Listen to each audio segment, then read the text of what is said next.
मैं आप सब दोस्तों को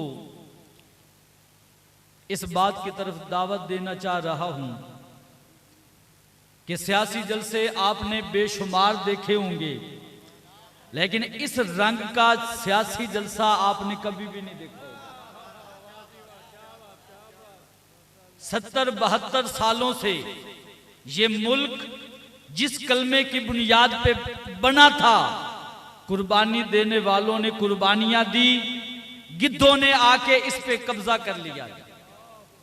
लेकिन ये बात हमेशा याद रखनी है, आसमान अगर कव्वों से भर जाए, शहीन जब भी चाहता है कव्वों से अपना आसमान वापस ले लेता है। शहीनों, आपके उठने की देर है, ये कव्वे जहां से आए थे वहीं वापस हो जाएंगे।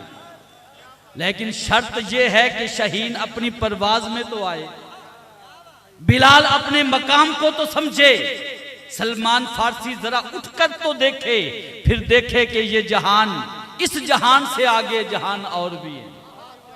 इसीलिए अल्लामा इकबाल ने कहा था, सबक पढ़ फिर सदाकत का, अदालत का, शुजाअत का, लिया जाएगा काम तुझसे दुनिया की इमामत का। तो प्यारे अजीजों, आज फिर हक हमें बुला रहा है।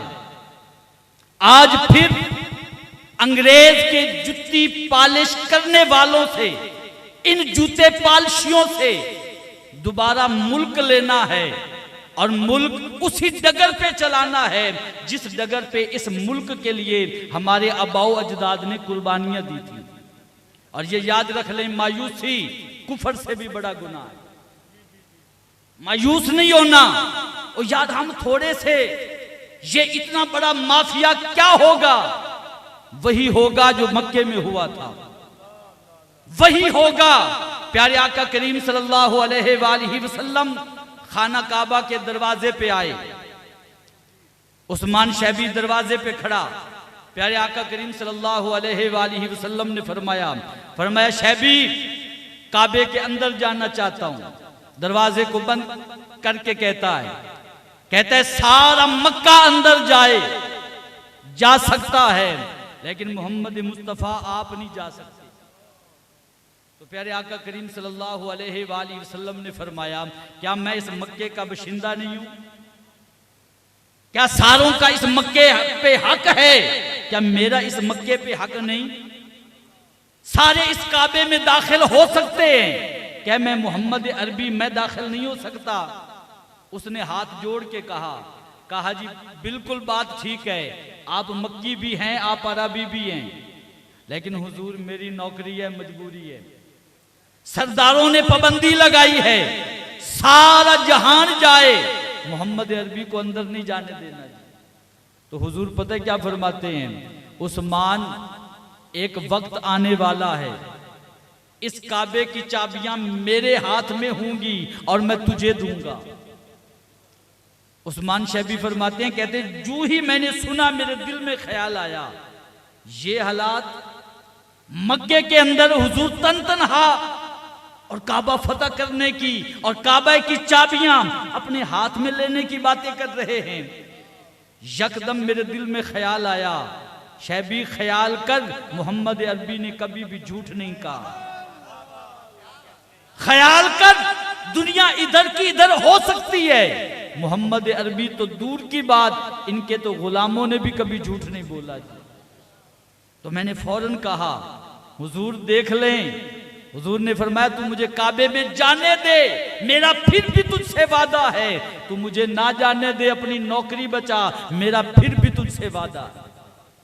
फिर एक वक्त आया, काबा फतह हुआ। एक वक्त आया कि काबा फतह हुआ।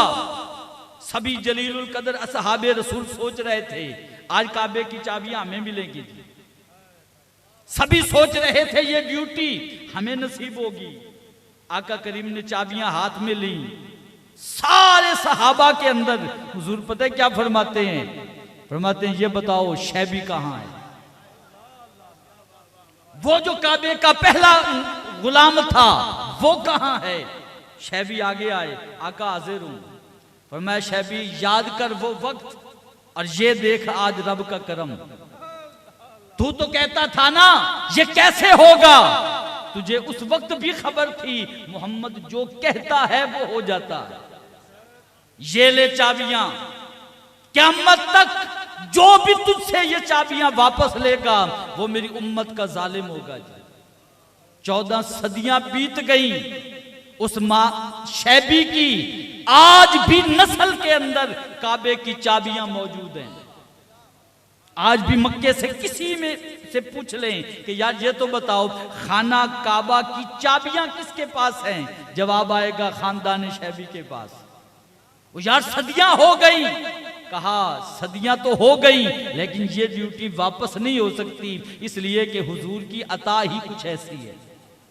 तो प्यारे अजीजों, हमेशा ये याद रखें, मायूस नहीं होना, अपने आप को कम देखकर मायूस नहीं होना, इसलिए कि मायूसी कुफर है। हिम्मत करें, वही होगा जो मक्के में हुआ था।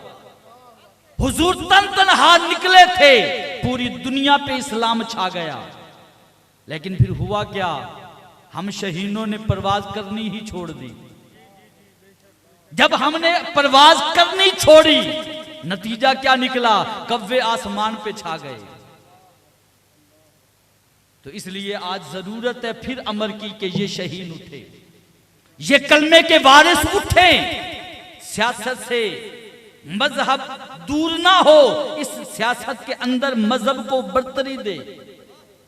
आज हमारे कुछ हुक्मरान कहते हैं जी मजहब नहीं आने देंगे सियासत में। हम पूछते हैं जब ये मुल्क बना था कि तेरे बाप की सियासत पे बना था या कलमा तय्यबा की बुनियाद पे बना था? तो ये मुल्क किसी सियासी नारे पे नहीं, कलमा तय्यबा की बुनियाद पे बना है।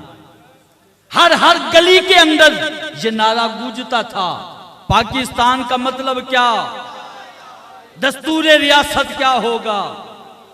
कायदे आजम मोहम्मद अली जनाब बानी पाकिस्तान से किसी ने पूछा था, हजरत जी मुल्क तो बना दिया, ये तो बताइए इस मुल्क का कानून क्या होगा, इस मुल्क के अंदर, इस रियासत के अंदर कानून कौन सा होगा।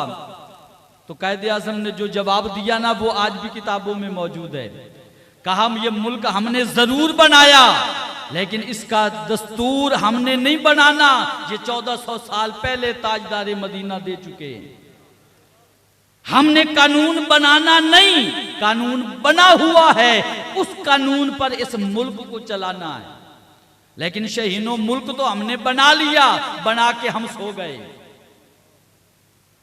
जितने वडेरे अंग्रेजों की जूतियां पॉलिश करने वाले थे, उनके घोड़ों को नहलाने वाले थे, उनके कुत्तों की जनाब खिदमत करने वाले थे, वो वडेरे राज पे, और जो शहीद थे वो डर के बैठ गए।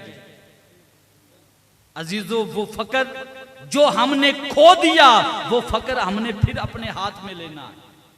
जब ये फकर हाथ में आएगा, रंगे सलमानी भी आएगा, रंगे सुलेमानी भी आएगा।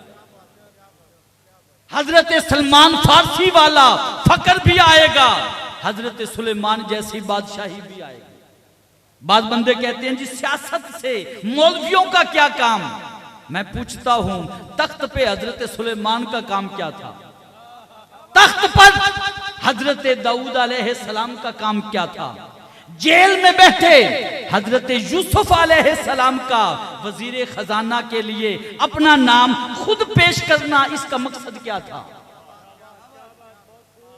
आगे आइए, खुद प्यारे आका करीम सल्लल्लाहु अलैहि वसल्लम जो शहनशाह फकर हैं, ताजदार मदीना हुजूर क्यों बने। हुजूर सादगी पसंद थे, हुजूर ने 83 जंगे क्यों लड़ी। आपके घर के अंदर फाका था, उस फाके के अंदर भी हुजूर की 5 तलवारें दीवार पे लटक रही थी। मुझे बताइए ये रंग क्यों था, मुझे इतना बताइए, हुजूर रहमतुल लिल आलमीन हैं या नहीं? बिल्कुल हैं। रहमतुल लिल आलमीन के हाथ में तलवार क्यों थी? बताइए, हजरत मूसा कलीमुल्लाह थे, उनके हाथ में डंडा असाए मूसवी क्यों था? मालूम ये होता है इस निजामे इस्लाम को चलाने के लिए तलवारे मोहम्मदी की भी जरूरत है और असाए मूसवी की भी जरूरत है। और अल्लाह करे ये चीजें दोबारा हमारे हाथों में आए, दीन फिर तख्त पे आए और हर दीन की बरकत से माला माल हो। हम मायूस कल भी नहीं थे, हम मायूस आज भी नहीं हैं। और अल्लामा इकबाल ने कितनी बड़ी और कितनी आला बात की, शहीन कभी परवाज से थक कर नहीं गिरता, शहीन कभी परवाज से थक कर नहीं गिरता, पुरदम है अगर तू तो नहीं है खतरा उफ्ताद।